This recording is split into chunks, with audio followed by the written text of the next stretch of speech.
Welcome to On Top of PR with Jason Mudd, presented by Review Maxer.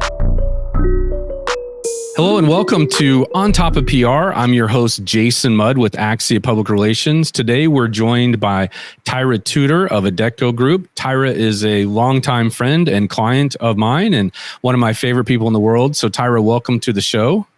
Thank you.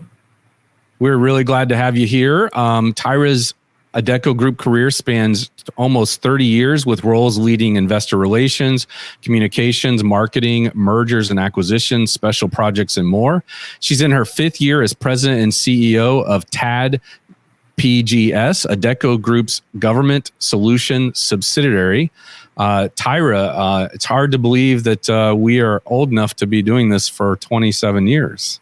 Yes, I know. Going on 28, it makes me feel old. Well, you know, what's old is new again, right? And one of the things that we want to talk about today is how do you stick with one company for 30 years, especially a company that has gone through many evolutions over the years, different acquisitions, leadership changes, but also a company that has a lot of opportunity throughout the organization.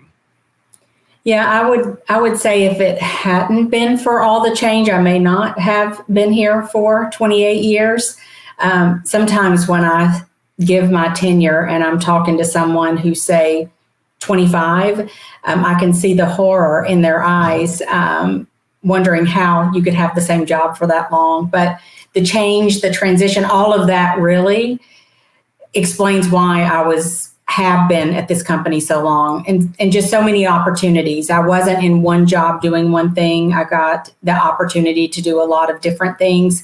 And I think that's probably the best explanation for how and why. Well, I think there's a little bit more to it than that. I think that obviously you're very loyal, hardworking, intelligent, and had been in a lot of roles within the organization, which makes you highly valuable. And at this point, the company's historian, which you were probably already informally doing that for quite a while, is that accurate? Yes, for sure. I mean, to go from PR to running one of the business units, is quite a leap. But when I sat back and got this opportunity to be the president of TAD, I realized I had at some point been in every corporate department with the Adecco Group, but I never had my own P&L.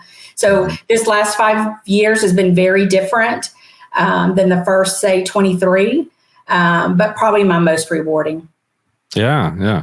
Well, and you've always worked within the organization very closely with those who are either leading the organization at the top or running the divisions, right? So you've not only been by their side, but also their trusted advisor, and you've seen what they've done well and maybe where they could improve. And now's your opportunity to demonstrate that. Yes, that's very fair. I had the great privilege of sitting in boardrooms, and most of my roles was the right-hand person of CEOs throughout the years. And so I got to witness a lot of great leaders, and all of that has contributed to the last 5. Sure. Yeah. Well, I know I wasn't surprised that you're in the role you're in now, and I'm sure that your stock is still rising within the organization. So, congratulations to you.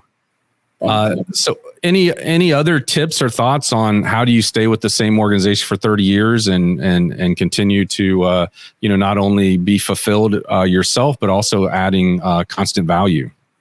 Yeah. Willingness to learn. Willingness to work hard, and making sure you have a good boss. And for me, a good boss was someone who was willing to give me a chance, to give me new opportunities, to make sure that I wasn't being stagnant in my job, and giving me opportunities to do something that I would have probably argued I wasn't qualified to do. Yeah, well, and that's a whole nother topic that we've done an episode on is, imposter syndrome, right? It's so real with so many of us. And I see it even with my own teammates and colleagues, contacts, even clients. And, you need people around you who can tell you that, you can do this you're not only doing this great, but you could do it at the next level and be a support base of encouragement, right?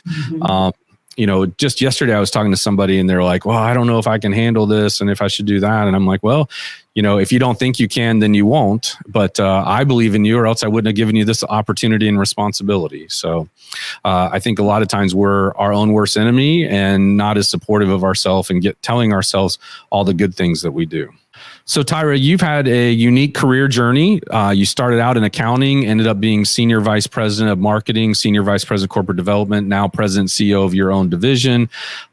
Let's time travel back a little bit. You're a bright-eyed recent graduate of the University of Florida, headed into your marketing career.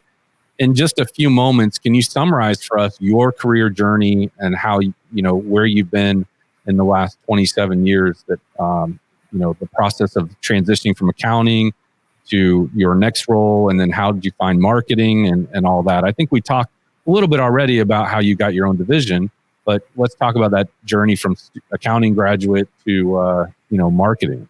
Okay.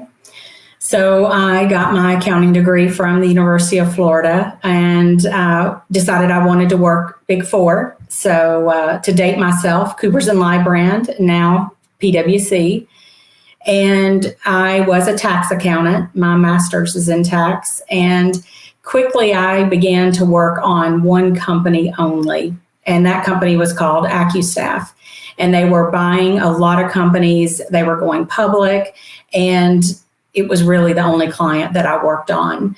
And one day I got the call from the CEO asking if I would come work for that company.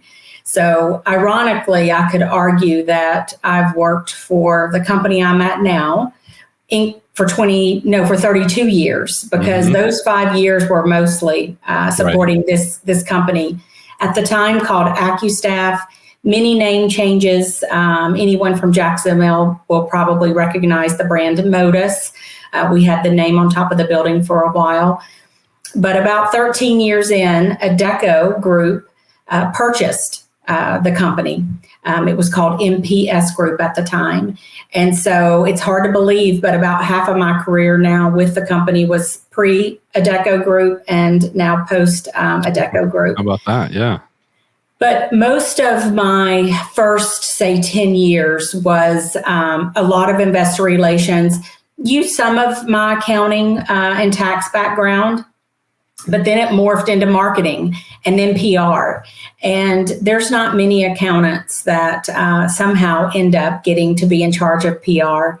And some may argue, how do you do both? Usually you're good at one or the other. And I will admit I'm good at math and not at writing. But I always knew to surround myself, with people who could write. And I enjoyed that time. And that's when I got to know you. For the first time, we used a PR firm. And it was a lot of fun. And I learned a ton. And then I started doing mergers and acquisitions and helped a lot with the sale of the company to Adecco Group. When Adecco purchased us, most of the task I was working on, marketing, investor relations, was all run out of Zurich, Switzerland, which is where Adecco Group is headquartered. And so I assumed I would be looking for another career quickly. But I was fortunate enough that they wanted to do some acquisitions and asked if I would stay on to do that. And also take care of corporate responsibility, corporate social responsibility, community efforts, really helping with our culture in the Jacksonville headquarters space.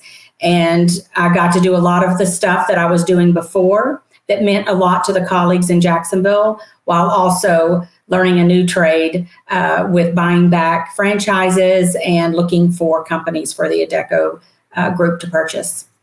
Right. And I'm sure your new role is very fulfilling, but what parts of the old role do you miss? I probably miss the travel and the knowledge that you gain digging into companies. When you travel and you meet owners, founders of these startups, what made them successful, it's a learning experience every day. And you're really up on the markets, and in my role now, it's sales, it's expenses, it's every day. How do we make our clients happy? And I miss some of that just economic market data that was part of my everyday in the old roles. Yeah. And, as you mentioned earlier, we worked closely together before, and you said you were the first PR firm you hired. And I thought to myself, first and last. I don't know if that's a good thing or not, but, but yeah, the first PR firm, the last PR firm. But you were always like, well connected within the organization. If you didn't know everybody, everybody knew you, and you were I think a voice and a person of comfort and nurturing within the organization, but also, kind of very clearly understanding the direction, the vision, and the next step, and had the, for lack of a better word, kind of the inside information of what was coming up next for the organization.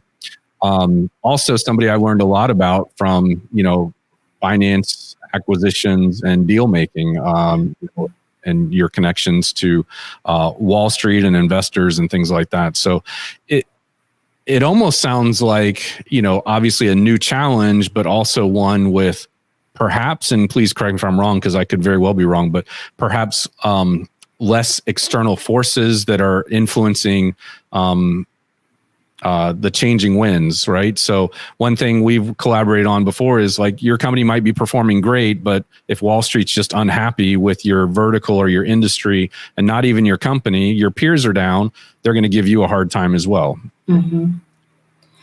No, it's a fair point. And in this role, I have more control of my destiny. Yeah. Right. I think that's a fair observation. I remember when one of my favorite bosses asked me to take over marketing, and I had been doing investor relations, and I really didn't have that background coming out with an accounting degree in school. I think I had one marketing class. But the most important thing for the CEO was that what we told our clients through marketing, what we told the public through PR, and what we reported to the Wall Street analyst with numbers, that it was all consistent, transparent, and accurate. And that part really hit home with me, and why I was willing to take on those roles that I wasn't exactly comfortable with in the beginning, because it did allow us to tell the one story that was consistent. And there's not many companies that set their organization up that way. But I would recommend it. I think that's why I always felt like I was in the know, and people did come to me, because I likely knew through one of those channels everything that was going on.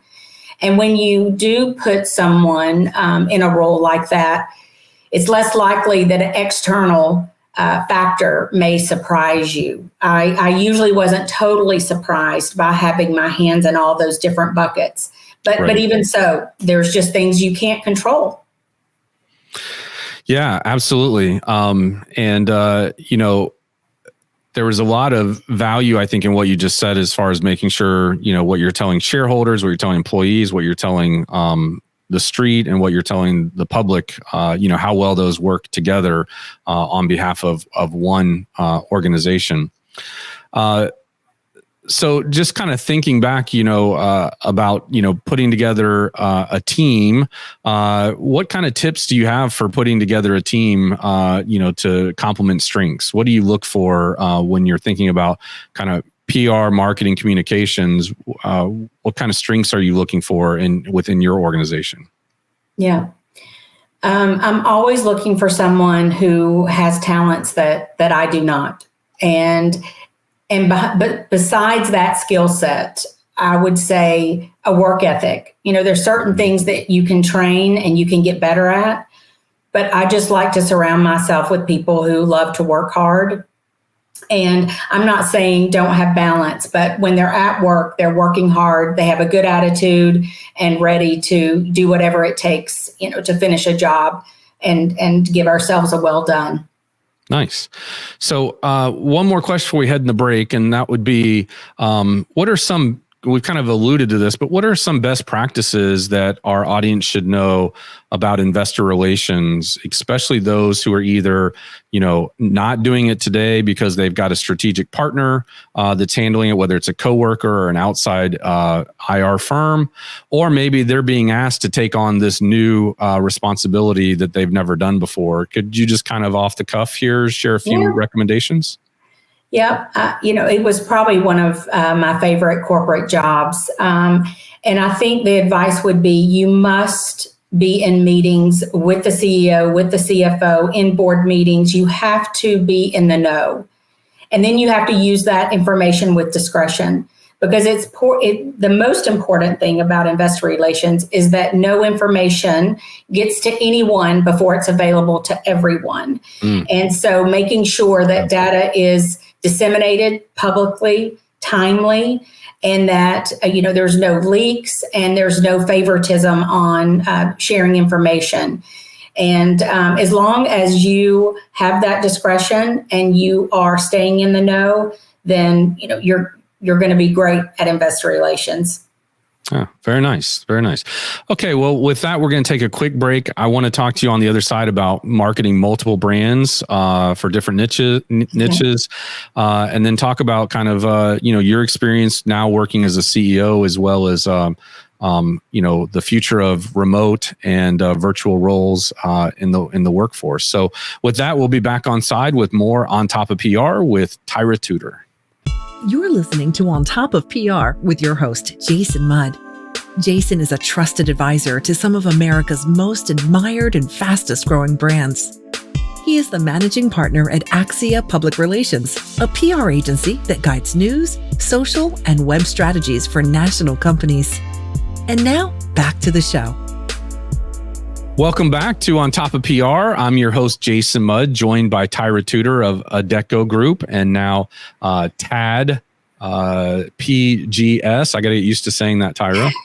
And but we're glad to have you here, Tyra. And we were just kind of talking, about your career transition, and you're giving great advice for our audience if they find themselves in similar situations. One of the challenges that many companies face is marketing multiple brands for different niches, which we're going to talk about now. You guys called them business units back in the day. And, I see this with a lot of companies that they are going after different audiences, different verticals, and not getting, I think, the funding necessary to pull all that off, right? Whether it's not enough staffing resources or not big enough budgets to use outside sources, or even just fund the expenses that go along with that. So I'd be interested to hear your take on not only your approach to how you did that and your strategies and time management, but also resource allocation and maybe anything creatively about how to get more funding and budgets and consideration. So that's a loaded question. Let's start with how do you market multiple brands for different verticals? Yeah. And, I can remember, Jason, when we would bring in an expert to help us, with marketing, they would always first want to tell us to go ahead and consolidate those brands. Mm-hmm. No one ever likes the strategy. You were one of the more gracious advisors, and you're like, tell me more about this, instead of just like, no, cut some of those brands. This is silly. Right. So your expectation has to be lower. When you have a lot of brands, you're probably not going to be a household name, and you have to be okay with that. But we, at one point, probably at the peak, had 75 to 100 brands. That's too many. Wow. Yeah. I'd say when we settled in on about 10 brands, it was a sweet spot, because even though we are staffing, it's very different when you're staffing accountants and lawyers and engineers and doctors and construction workers. And we had brands that spoke to the audience and spoke to the clients who wanted to buy those staffing services. I remember one of the best brands, it's been consolidated out now, but back when we had probably 10 or 15 brands, Special Counsel, and most lawyers knew of that brand. Anyone else out in the business world probably had never heard of that brand. Right. But as long as the attorneys who might work for us or the firms who might hire us knew that brand, then we were successful. Right. And so that's how we measured it. And you couldn't spend money the way a big brand would with one brand that you're trying to blanket across the United States or more. But that's how we kept our budgets in check, spent the right amount of money just to make sure the right niche knew of our brands, which were very niche-y brands, and were very specialized. And I think it did help. These days, we're down to half a dozen brands, really 3 primary brands within the Adecco group. I have an additional brand, TAD PGS. And we don't, again, spend a lot of money on that brand. We need it to be out there and in the face of government clients. That's the focus of TAD PGS. And we don't spend a lot of time outside of that trying to get anyone else to know about the brand. Now, one strategy behind that too, I recall, is really just like having it so if need be, you could be spinning off the different divisions or allowing them to, also compete in different niches within that same space. What are some other reasons why you think it's valuable to have that approach? In our business, where we were trying to attract, let's say, accountants. I'm an educated accountant. Right. Working for a staffing company wasn't a goal of mine. I wanted to work for the Big Four. And I would have never considered working for a generic staffing company. But I would have considered a job with accounting principles because it was known to be the leader in accounting staffing. And most of the people hired in that brand were ex-accountants. So they could attract a talent that typically would not have considered a staffing company. And same with clients. If you think about Big Four, they're not typically the ones that are looking for temporary workers. But we had a chance with accounting principles to get the attention of the biggest firms to say, well, we're a little different than the generic staffing companies. Yeah, that makes a lot of sense. Thinking back, you had healthcare, IT, engineering, and accounting, law, legal. I wonder if you could find for each of them, someone who studied that in college, had that career experience, and then decided to transition into marketing. That could probably be pretty powerful, especially under the right leader. Yeah. Yeah. So let's talk about a day in the life of the CEO in staffing. I know that was one of our talking points here. Tell us more about that. Well, it's never what you expect. I think most CEOs, probably have inventory and product that's moving around in trucks and ships. Or a service that can be delivered from a desktop. We are delivering an inventory of people. So that creates a lot of unexpected turns each and every day. For example, if we have a project that needs 20 people, we probably need about 25 who say they are ready and going to be at that client on time. So I get caught up in some of the day-to-day, a lot of fire drills. But I do try to not let my day be consumed with that, which is pretty easy to do. Because as CEO, I need to be thinking bigger. I need to be thinking about the future. I need to think of how we maybe won't have as many emergencies. But in this line of business, no 2 days look alike because of our client needs and having people as our product. Yeah, I can say the same thing about at least my position, and my colleagues feel the same way, at least working at Axia, that no 2 days feel the same. And I think that's very rewarding. I would hate to wake up every day and just, edit another spreadsheet, for lack of a better example. But I do find myself spending more time in spreadsheets than I have in any other role, that I've worked in PR.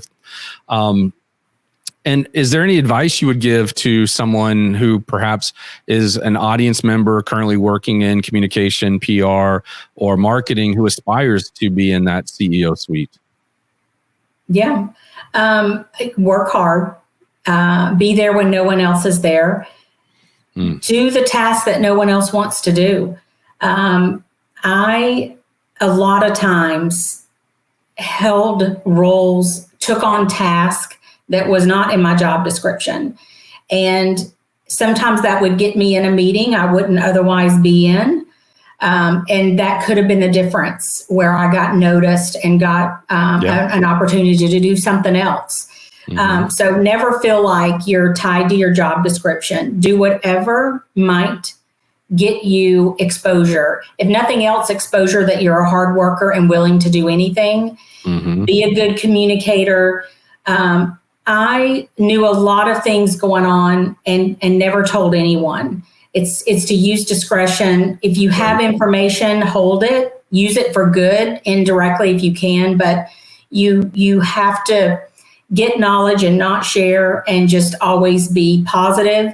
I guess there's times when I wasn't positive, but try to use information for the good of the organization. If someone says something that they wouldn't want the CEO to know, then don't share it with the CEO if it's not going to be helpful. And at the end of the day, all parties respect you because they know that you are trustworthy. I had a reputation for being the vault, and I think that took a long time to get a reputation that people knew they could trust me and that I wouldn't share information unless it was for the good. Yeah, that's really good advice. I've talked about that on this podcast before about, just putting in the work and never turning down an opportunity to learn a new skill or have exposure to a new division or department. When I was an intern, I worked late and stayed late and got exposure and opportunities on other projects. And, sometimes people just took advantage of you for that. And other times you really got to build a reputation for what you could do. One story I remember, I tell people this one, when I was an intern, I was sent to go get food. Somebody was hungry. And so they're like, hey, go downstairs and get me some breakfast. And, I had my own deadlines and they were all tight and I had stuff to do too. And, but I did it. And, as I'm walking out the door, other people are giving me orders. Well, get me a cup of coffee and get me a donut while you're there.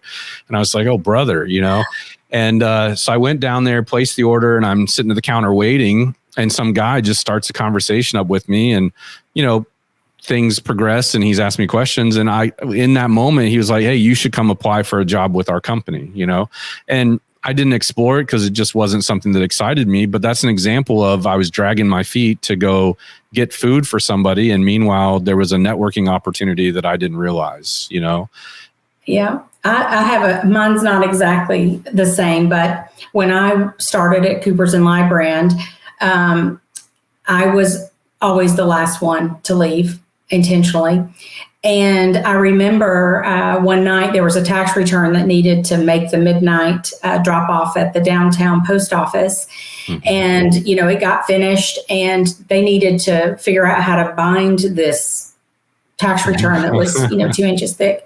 No one there knew how to use the binding machine except for me. And so when I heard the ruckus, I'm like, oh, I know how to use that machine. And I was the hero. And no one even knew why I was the hero. After a few years, I'd have to say, no, that's because of the collating skill that I have. And I think I drove that tax return to the post office. But one of the tax partners who knew I was always the last one there, he was the one that hired me to the job at AccuStaff, now Adecco Group. Okay.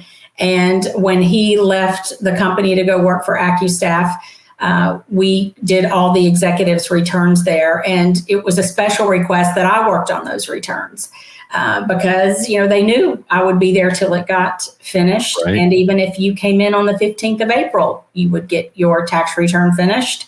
And so you just never know what sacrifice you may make where someone notices and then you can contribute your 28 years to that.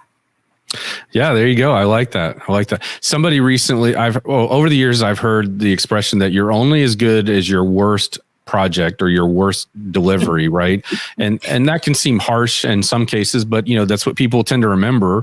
One, but then two, there's a lot of attitude, especially in the current marketplace. Like, I want to get paid for the job you're asking me to do or that I aspire to before I start doing it. And the truth is, you have to show that you're, one, able to do it or willing to do it before you get even recognized. And, I recently read in a book where somebody was describing that as well. Like, so many people want to get paid now for the work they want to have later, and then they never get that later opportunity. So, it does take, as you're describing, sacrifice. And so many people aren't necessarily willing to do that today. But I think that is a very key differentiator. Yeah. So let's talk about kind of, in the current environment. We're recording this on October 23rd of 2024. And, post-pandemic, work from home became much more in vogue than it was before, much more normalized. Now there's RTW, return to work, or RTO, return to office, mandates coming from companies, especially the companies who, really make money in the tech space for people working from home, ironically. You're currently working from home. A lot of your people are working from home. There's some pros and cons to working from home, especially if you're on a career track or trajectory where you're trying to get advanced. Would you share some advice as a staffing industry professional and somebody who has worked in this space for a long time, hired people and recruited people and promoted people and been recruited and promoted over your career as well? Like, how should people look at this, either, entry level, mid-level, and senior level, about working from home, and how do they compare that to other opportunities? And lastly, if I could, where do you see the future going, Tyra? Okay. Well, there's no right answer. I've determined that it depends. Mm-hmm. And it does depend on, I believe, are you entry level, mid, or executive? The lower you are down the org chart, I would say the more helpful it is for you to be in the office. But just in general, it depends on the company. It depends on the company culture. If your company has an office and people are going in, you need to find yourself there, because if you are at home, you are missing out. You're not being seen. You're not getting the special projects. You're not going to be there to collate the tax return.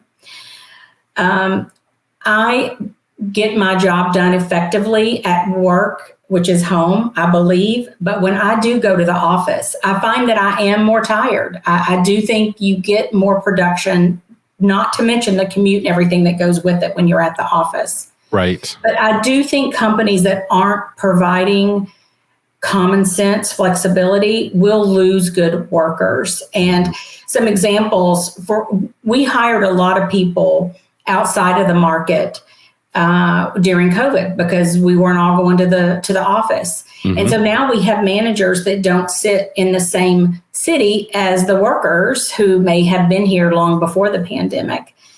And if we make those workers go into an office mm-hmm. to get on a Teams call with their boss, we're going to have disgruntled employees, because that doesn't make sense. Right. So it's really looking at your situation as the one making this decision. Can everyone get in? And if they can't, can it still be effective when part of the people aren't there? And TAD PGS, the unit that I run, we were remote before COVID mm-hmm. happened. Right. And we had 2 hubs where about half of the people sat. And there was a lot of scores on our surveys of unfairness. The ones that were working remote thought it was unfair that we had birthday parties in the office. And the ones in the office thought it was unfair that the remote workers didn't have to commute. And that was hard to deal with.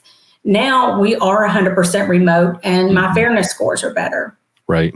So I think you have to look at your situation, and you have to listen. If you're the decision maker, listen to the people and try to do whatever makes the most sense. And if you are the one that's being told, whether you're working at the office or not, try to be reasonable with your request. And there is definitely collaboration that's better in person. These videos make it a lot better than pre-pandemic. Right. I'd say you get 80% of it, mm-hmm. on these videos, but sometimes you need 100%, and you need people together. Mm-hmm. Yeah, that's good advice. I really agree with that. We started working remote in fourth quarter 2014. 3 days a week. And then a couple years later, we moved to 4 days a week. Then the pandemic hit. So it was a really easy and natural transition for us, at least at our company. I don't ever want to go back. But for other people, I know it can be really difficult. And I think your advice is good on demonstrating flexibility both ways. And your story was reminding me that we would have people who were working remote who were very jealous of parties and lunches and, team activities. And for me as, the leader, it's much easier now when everybody's remote. And it's very unique and strange when two of our colleagues are meeting up in the same city on the same business trip or having lunch because somebody's in town or something like that. And I like it better this way because you're right. The fairness, we didn't do fairness scores, but the fairness sentiment was clear that there was this,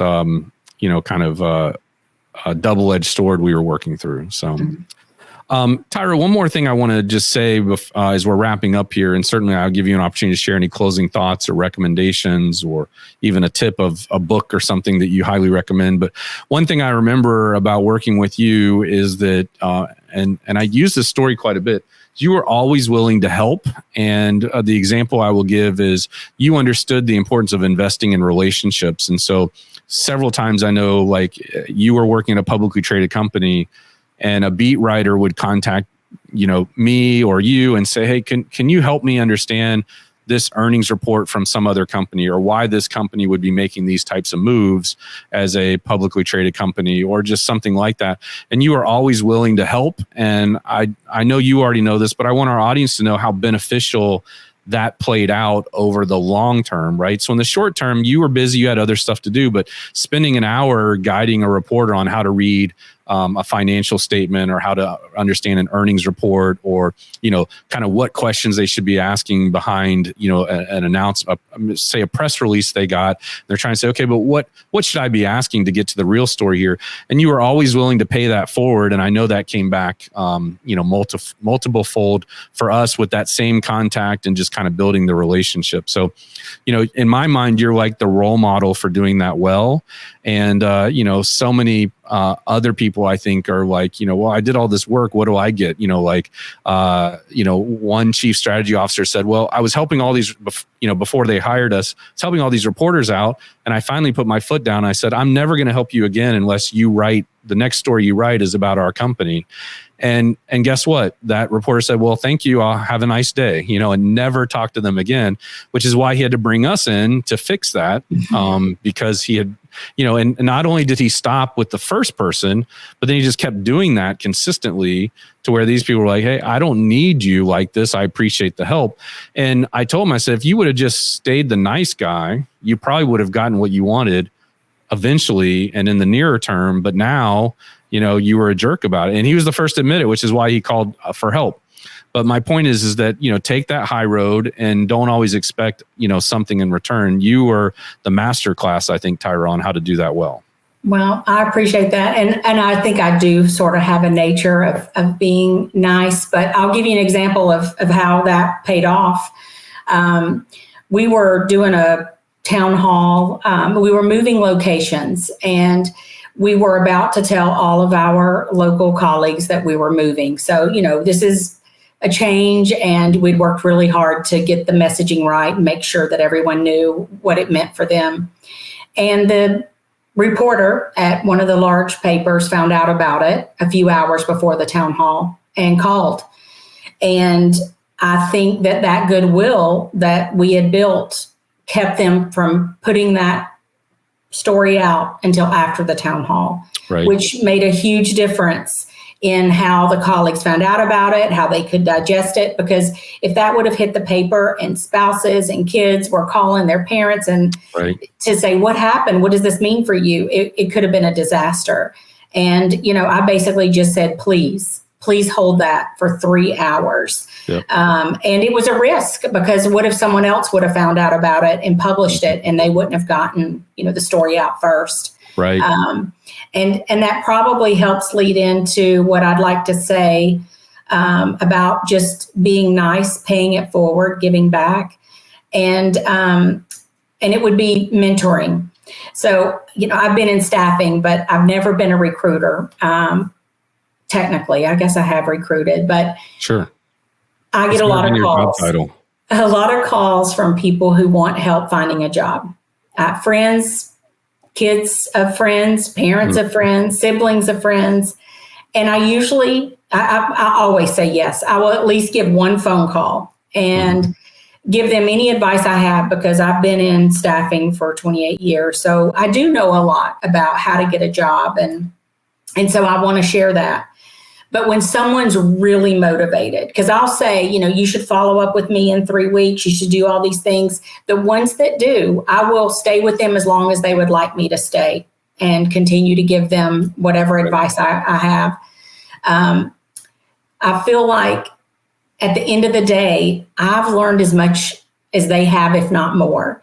And so another example of how it felt like I was giving, but in the end, I am receiving, and I'm learning, especially my friends' kids, I'm learning from the next generation. I'm learning how they think. I'm learning a lot that I can apply. And so I would encourage you, whatever your specialty is, pay that forward, because it will come back. I completely agree. And I'll just put the cherry on top of that and say that, you've been at the same company for 27 years, but because of what you've done, you have a huge safety net. If you should ever not have that opportunity, how many dozens of people would hire you in a heartbeat? And I'm sure you've had offers over the years, right? But because of your good work, your faithfulness, and your willingness to pay it forward and be a good corporate citizen yourself, right? That gives you that safeguard that you can really feel good about. And some of the people I know that have the hardest time finding a job are those that lost their job and were not kind to other people, and, maybe weren't as talented as other people either. And they sit on the sidelines for a really long time. And, you feel for them, but at the same time, you're not surprised because, they don't have anybody that they were kind to return the favor, kind of thing. And it's funny, you always hear from those people later, when they're like, hey, you got a job, can you help me out?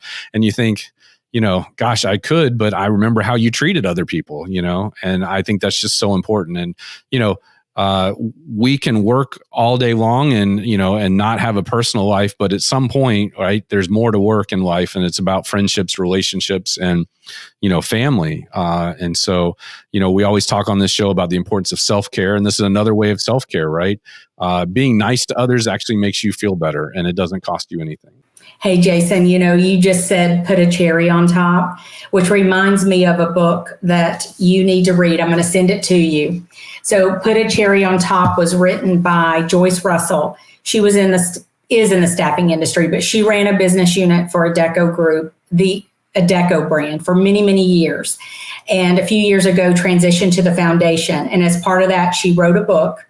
She lives by Put a Cherry on Top. She's always trying to make a difference, and then she puts a cherry on top.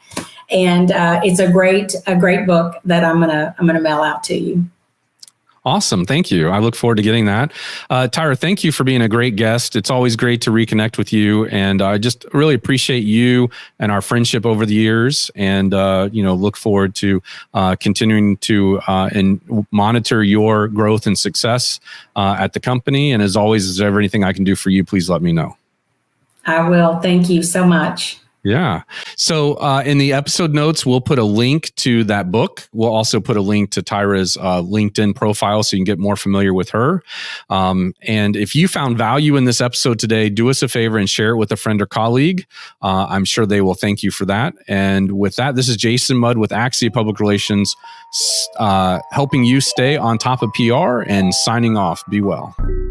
This has been On Top of PR with Jason Mudd, presented by ReviewMaxer. Be sure to subscribe so you don't miss an episode, and check out past shows at ontopofpr.com.